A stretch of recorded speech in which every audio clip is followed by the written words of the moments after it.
Saya Muhammad Arif Barasari akan menceritakan tentang Sumarsono.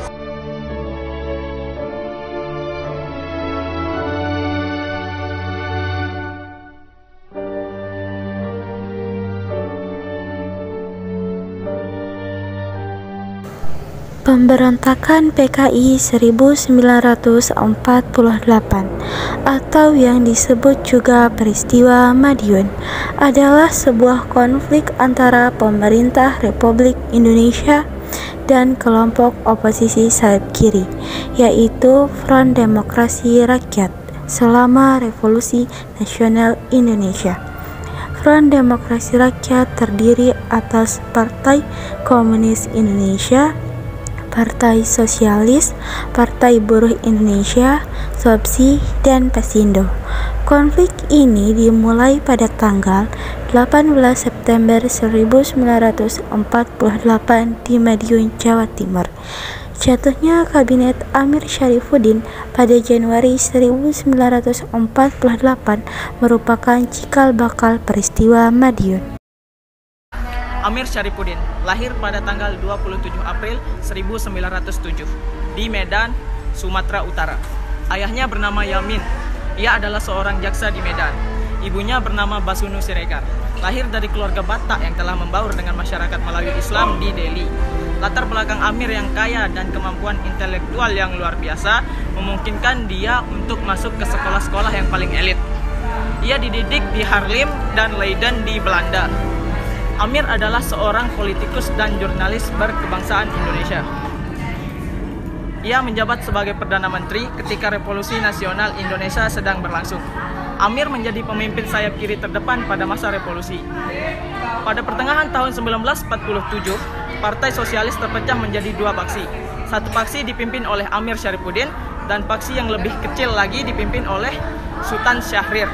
Golongan sayap kiri tanpa faksi Syahrir secara bertahap masuk ke oposisi. Pada awalnya mereka mencoba untuk mendapatkan tempat di pemerintahan dengan menunjukkan kesediaan untuk bekerja sama. Namun upaya mereka gagal ketika menghadapi kenyataan pahit bahwa ada anggota fraksi yang tidak masuk dalam kabinet. Pada rapat massa di Surakarta pada tanggal 26 Februari 1948, golongan sayap kiri mengalami reorganisasi dan muncul sebagai Front Demokrasi Rakyat atau FDR yang dipimpin oleh Amir Syarifuddin sendiri yang terdiri dari Partai Sosialis, PKI, PBI, Pesindo, dan Federasi Serikat Buruh SOBSI. Beberapa minggu kemudian setelah pertemuan itu, program FDR berubah secara radikal. Program baru tersebut antara lain memerintahkan 1. Penentangan perjanjian Renville, 2. Penghentian perundingan dengan Belanda, 3. Nasionalisasi semua perusahaan asing. Penentangan kuat mereka terhadap Kabinet Hatta jelas terlihat dari tujuan pertama program tersebut. Sementara tujuan utama Kabinet Hatta adalah untuk melaksanakan perjanjian Renville, FDR adalah untuk menolaknya. Kembalinya Musso menjadi katalisator peristiwa Madiun. Soekarno secara resmi mengundang Musso ke istana kepresidenannya di Yogyakarta. Musso Munawar lahir di Kediri, Jawa Timur hingga Belanda pada 1897. Musso adalah seorang tokoh komunis Indonesia yang memimpin Partai Komunis Indonesia atau PKI pada era 1920-an dan memimpin pemberontakan PKI di Madiun pada 1948. Musso berasal dari keluarga berada dan hidupnya berkecukupan. Ayahnya, Mas Matirjo, adalah seorang pegawai bank di Kecamatan Wates, sedangkan ibunya Nyai Juru mengelola kebun kelapa dan kebun mangga. Saat usianya 16 tahun, Musso melanjutkan pendidikannya ke sekolah guru di Batavia. Setelah lulus dari sekolah guru, Musso kuliah ke kampus pertanian Buitenzeok di Bogor. Kembalinya Musso ke Indonesia menjadi titik balik perjalanan politik FDR. Selama konferensi pada tanggal 26–27 Agustus 1948, mereka mengadopsi garis politik baru. Mereka menunjuk badan baru dan menjadi partai-partai sayap kiri dengan tujuan untuk mengganti dasar negara Pancasila menjadi komunisme dan mendirikan Republik Indonesia Soviet. Anggota biro politik ini adalah para pemimpin FDR seperti Maruto Darusman dan Tan Linggie dengan Musso sebagai ketuanya. Maruto berangkat ke Belanda saat dia kira-kira berusia 20-an tahun. Di Belanda, dia kuliah di jurusan ideologi di Universitas Leiden. Jurusan ini diambil oleh calon pegawai negeri tingkat tinggi. Di sanalah ia menjadi komunis. Dia masuk PKI dan masuk ke dalam kabinet Amir Syarifuddin I, menjabat sebagai menteri negara yang tidak memimpin departemen. Setelah kabinet Amir Syarifuddin bubar, Maruto terseret ke dalam petualangan Madiun. Dalam peristiwa Madiun 1983, alasan Maruto dan Amir menyingkir ke Madiun karena alasan keamanan.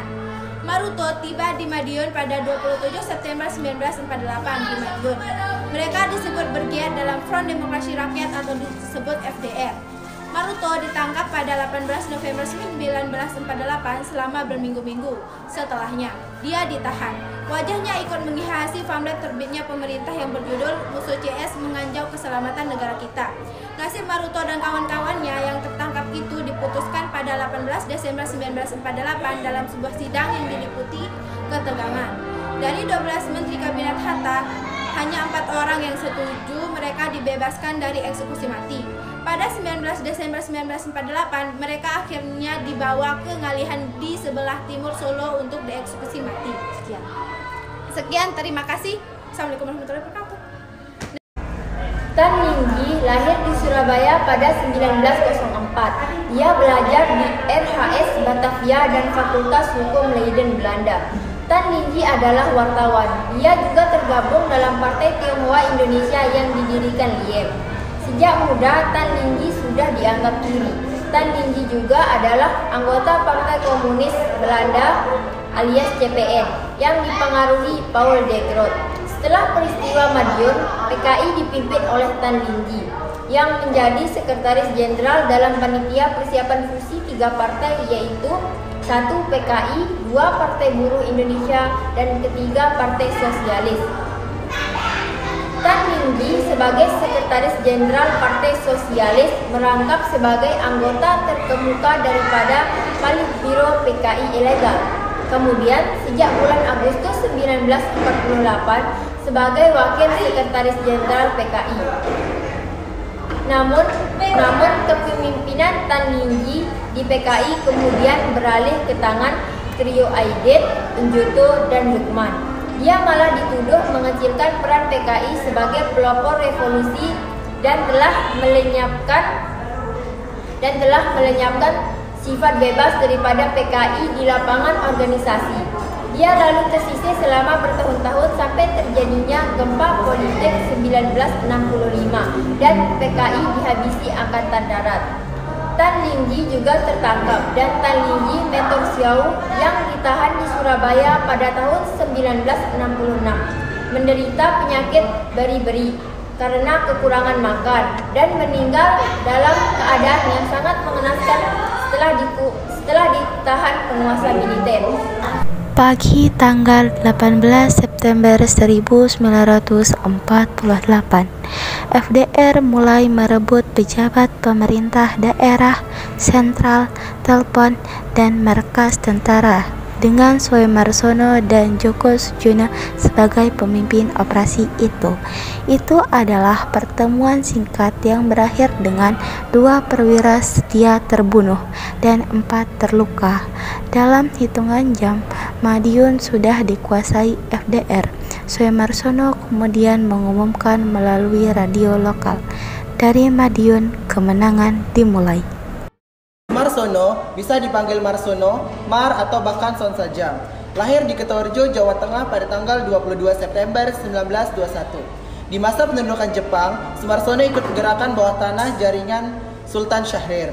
Ia direkrut oleh Johan Sahroja, sahabat dekat dan penghubungan jaringan Syahrir. Ia juga terkoneksi dengan jaringan Amir Syarifuddin di Surabaya. Kaitan inilah yang membuat dekat dengan eksponen komunis selama masa revolusi. Lagi-lagi di bawah komando Amir Syarifuddin, Sumarsono masuk dalam Biro Perjuangan bersama Djoko Sujono. Dalam melaksanakan tugas di Kementerian Pertahanan, Sumarsono dan Djoko Sujono mendapatkan pangkat tituler perwira tinggi Mayor Jenderal. Ketika pecah haru-haru Madiun pada September 1948, Sumarsono berada di pihak Front Demokrasi Rakyat, kondisi di mana Pesindo bernaung. Sumarsono lah yang mengumumkan pengambil alihan Madiun pada 18 September. Setelah itu, Sumarsono diangkat menjadi gubernur militer Madiun. Namun usia pemberontakan ini tidak lama. Pada 27 September, TNI sudah bisa menguasai keadaan dan menumpas para petualang politik ini. Setelah insiden Madiun, Pesindo kehilangan sebagian besar kekuatan politik, kelaskaran, serta tokoh-tokohnya. Sumarsono sendiri lolos dari ancaman eksekusi TNI karena menelarikan diri ke wilayah penduduk Belanda.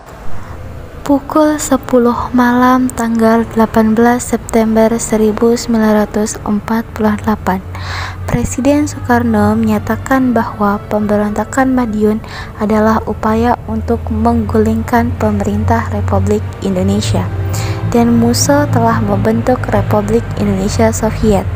Dia juga menyatakan bahwa orang Indonesia harus memilih antara Soekarno-Hatta atau Musso Amir.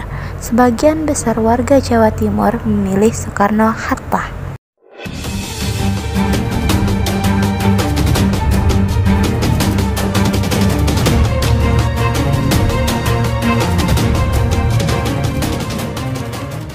Musso membalas Soekarno.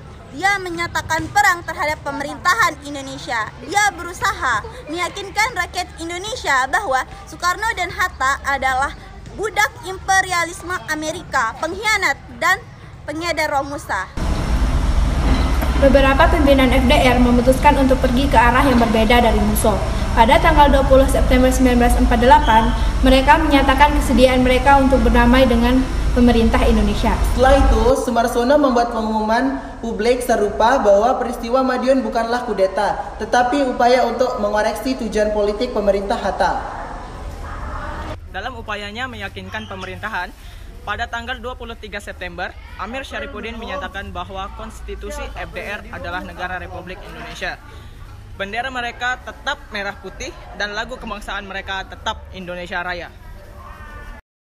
Pemberontakan ini menewaskan mantan Gubernur Jawa Timur Aryo Suherjo, Dr. Pro Kemerdekaan Moedardi, serta beberapa petugas polisi dan tokoh-tokoh agama.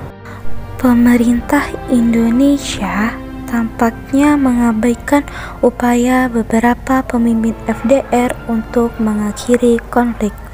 Operasi militer dipimpin oleh Kolonel Gatot Subroto dan Nasution. Mereka berjanji akan menyelesaikan kekacauan dalam waktu 2 minggu. Pada tanggal 30 September, pemerintah mengirim Letkol Sadikin, Brigade Divisi Siliwangi, untuk mengerahkan pasukannya dan menguasai Madiun. Pada tanggal 28 Oktober, pemerintah menangkap 1.500 orang dari unit militer pemberontakan terakhir.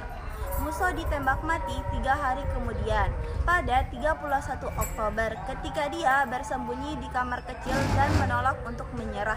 Jenazahnya dibawa ke Ponorogo untuk dipamerkan ke publik sebelum dibakar.